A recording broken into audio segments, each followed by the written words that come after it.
All right, these are the two try it problems. Hopefully you've already taken time to do these problems on your own.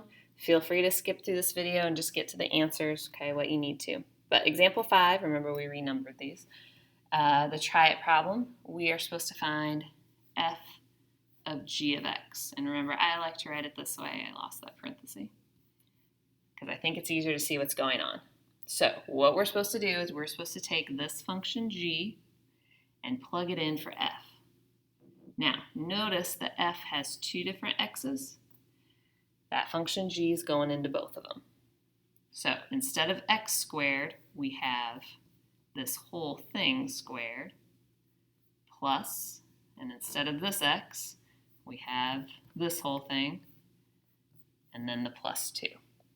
So that's what this one should look like. Now, I need more room to work.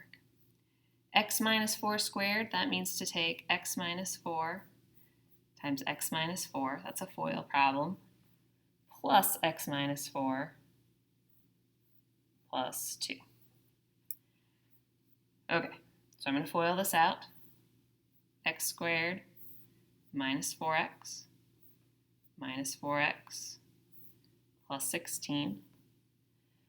Then I have the plus x minus 4 plus 2.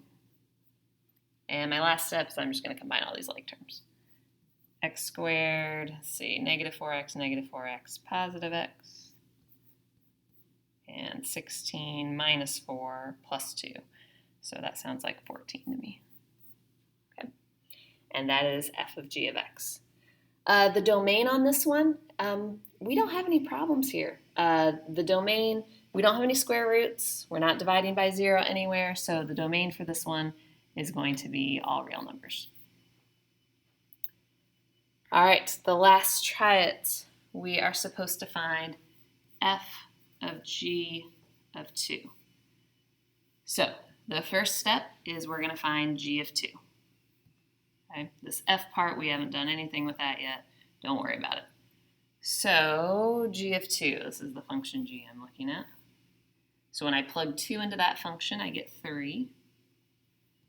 And then my next step is I'm going to take 3 and plug it into my f function, which is here. So 3 squared is 9. They also wanted us to find g of f of 0. Oh, this one's in a different order. Okay, so again, I'm going to start on the inside. I'm going to start with f of 0. I'm not doing anything with g yet. So to do f of 0, I'm going to go to the f function, and I'm going to plug in 0. 0 squared is 0. Then for my next step, I'm going to come to g of 0. So I'm going to go to the g function. I'm going to plug in 0. 0 plus 1 is 1. So those are all of our operations on functions. If you have questions, if you're not sure about one of these videos, put a star next to it and ask me about it in class tomorrow.